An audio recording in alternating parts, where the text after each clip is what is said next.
Hello इतने शांत क्यों है सब?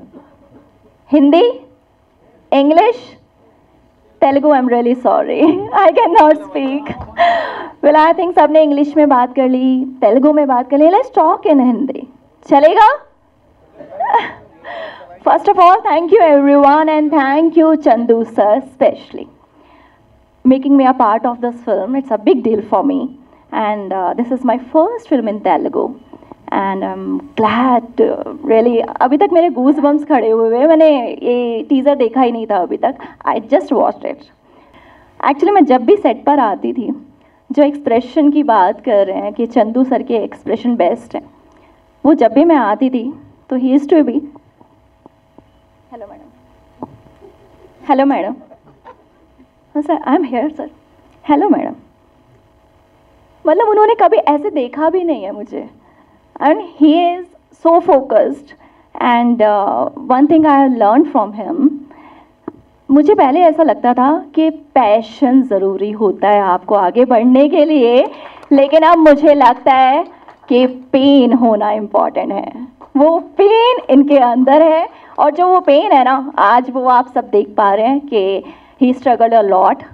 जो मेहनत है, I saw him his journey. भूखे रहना, पूरा दिन पानी नहीं पीना, 24 आवर्स काम करना एंड मुझे नहीं लगता इतनी कैपेबिलिटी किसी में भी होती है. ऑल्दो आई टोल्ड हिम कि शायद मैं आपकी जगह होती तो मैं तो हॉस्पिटलाइज हो चुकी होती.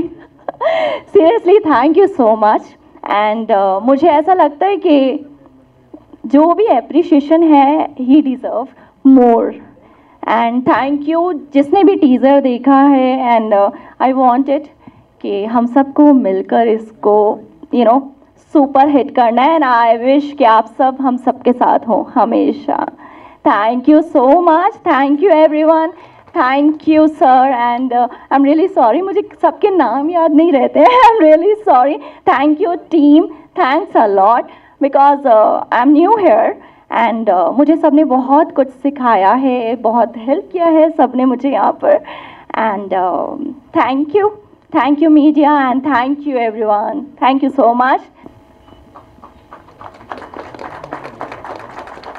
ఎగ్జాక్ట్గా 10 years బ్యాక్ నా గ్రాడ్యుయేషన్ అయిన తర్వాత స్టార్ట్ చేశాను కెరియర్. ఇది ఈ మేతో 10 years ఫినిష్ అయింది నాది. ఈ కెరియర్ చూస్ చేసుకొని నేను ఎలా వెళ్ళాలి. నా 3rd yearలో అనుకుంటా, బీటెక్ 3rd yearలో నా ఫ్రెండ్స్ అందరూ గేట్ జిఆర్ఈ ఏదేదో అప్లై చేస్తున్నారు. నేనేం చేయాలో నాకు తెలియదు. అప్పుడు మనసుకు నచ్చిన పనే చేద్దామని ఆ రోజు ఫిక్స్ అయ్యాను.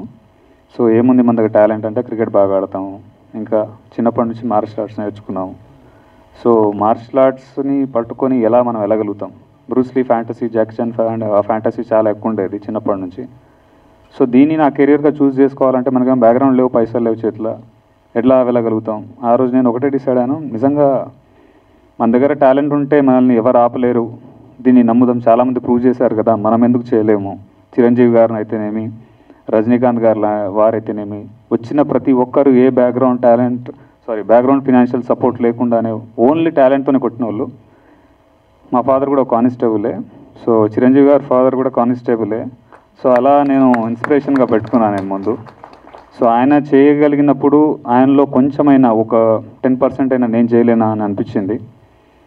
So that moment I have decided okay ఎలా వెళ్దాం. కెరీర్ అయితే మనకు తెలియదు, ప్లాట్ఫామ్ తెలియదు. సో మార్షల్ ఆర్ట్స్ని బేస్ చేసుకొని బ్రూస్లీ గారి ఫైట్స్లో, జాకీ చాన్ ఫైట్స్లో మనకి జిమ్నాస్టిక్స్ అనేది చాలా ఎక్కువ ఇన్వాల్వ్మెంట్ ఉంటుంది వాళ్ళ మార్షల్ ఆర్ట్స్తో పాటు.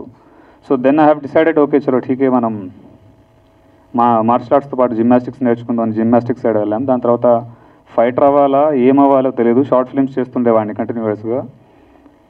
అవి ఇమ్మెచ్యూర్ షార్ట్ ఫిల్మ్స్ అని ఇప్పుడు తెలిసాయి నాకు. Over the period of time తెలిసింది నాకు అది. దాని తర్వాత అన్నపూర్ణ ఫిల్మ్ స్కూల్లో ఐ హావ్ డన్ డిఎఫ్టీ. దాని తర్వాత ఫైనల్గా డ్యూరింగ్ ద సర్టిఫికేషన్ టైం ఒక జానీ 2 అని ఒక షార్ట్ ఫిల్మ్ చేశాను నేను. అప్పుడు మా ఫ్రెండ్స్ వీళ్ళందరూ యాక్టింగ్ కూడా బాగా చేస్తున్నావు కదా, స్టంట్ కొరియోగ్రాఫ్. ఇప్పుడు దీంట్లో ఎన్ని క్రాఫ్ట్స్ అయితే నేను హ్యాండిల్ చేశానో ఎగ్జాక్ట్గా 2015లో ఆ షార్ట్ ఫిల్మ్లో అన్ని క్రాఫ్ట్స్ నేను హ్యాండిల్ చేశాను.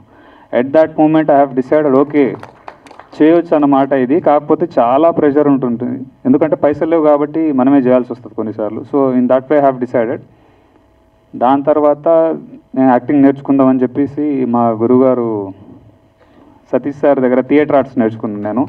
దాని మెయిన్ పిల్లర్ దాని వెనకాల ఉన్నది మామిడి హరికృష్ణ అన్న. Sorry sir. సో అక్కడ నేను ఆల్మోస్ట్ లైక్ 1 year మేము ట్రైన్ అయ్యాము అక్కడ. అప్పటి నుంచి మళ్ళీ మధ్యలో ఒక లీన్ పీరియడ్ వచ్చింది. ఏం చేయాలో తెలీదు. చాలామంది నా షార్ట్ ఫిల్మ్ చూసిన వాళ్ళు కానీ నాతో ట్రావెల్ అయిన వాళ్ళు ఫిల్మ్ చేద్దాం అని చెప్పి హోల్డ్లో పెట్టి దాని తర్వాత టైం డిలే అవుతుంది తప్పించి వాళ్ళు ముందుకు వెళ్ళట్లేరు, నన్ను వెళ్ళనియట్లేరు. చేతిలో రూపాయి లేదు. ఈరోజు ప్రొడ్యూసర్గా ఏదో చెప్తున్నారు నా గురించి, కానీ నేను ఫోన్ చేస్తే నాకు 1000 రూపాయలు కూడా ఇచ్చేవాళ్ళు లేరు సార్. సో మిరాకిల్స్ హ్యాపెన్ అని ఎప్పుడో విన్నాను నేను. నిజంగా మనం బలంగా కొన్ని అనుకుంటే అవుతుందా లేదా ట్రై చేద్దాం బలంగా అనుకొని. ఎంత బలంగా అనుకుందామంటే చేతిలో రూపాయి లేకుండా స్టార్ట్ చేసిన ప్రాజెక్ట్ ఇది. 1 రూపాయి కూడా లేదు నా దగ్గర.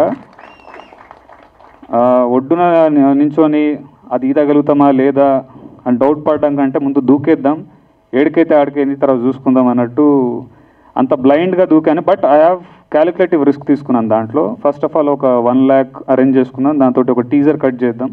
ఈ టీజర్ని కనుక బాగా ప్రొజెక్ట్ చేయగలిగితే ఇట్ విల్ అంటే మనకి ఎవరైనా ముందుకు రావచ్చు ప్రొడ్యూసర్స్ అనే పాయింట్ ఆఫ్ వ్యూలో స్టార్ట్ అయింది ఇది.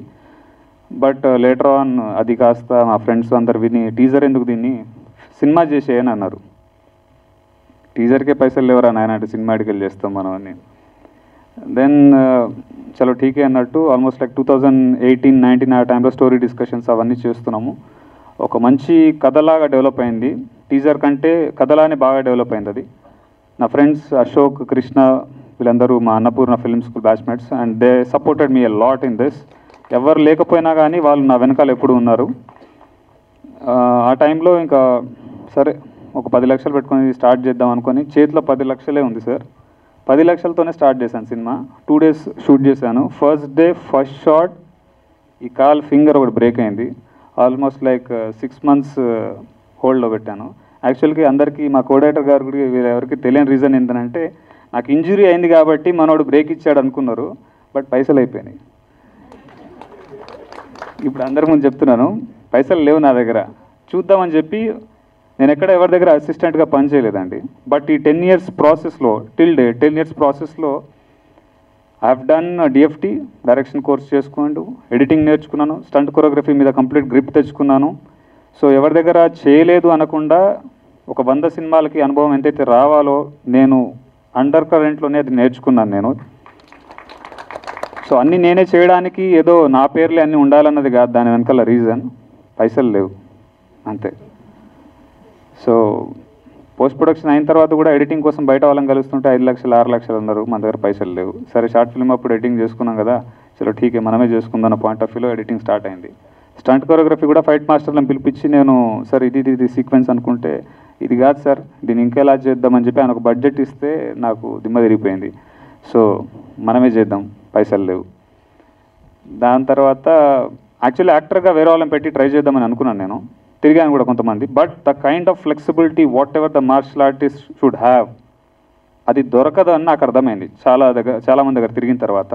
ఆ ఫ్లెక్సిబిలిటీ, ఆ రిస్క్ టేకింగ్ కానీ వాట్ ఎవర్ ఇట్ ఈస్ అది దొరకదని అర్థమైనప్పుడు చలో మనం ఎలాగో జానీ షార్ట్ ఫిల్మ్లో చేసినాం కదా మనం దీన్ని కూడా వేసుకుందాం భుజాల మీద అన్నట్టు అనుకొని అది కూడా చేయడం జరిగింది. సో ఇది క్లారిఫై ఎందుకు ఇస్తున్నానంటే అన్ని వీడియో చేసిన నేను కూడా ఫీల్డ్లో ఉన్నా కాబట్టి తెలుసు అన్ని వీడియో చేస్తే వీడికి ఎక్కువ పేరు వస్తుంది అన్న పాయింట్ ఆఫ్ వ్యూలో చాలామంది అలా ప్రొజెక్ట్ చేసుకుంటారు.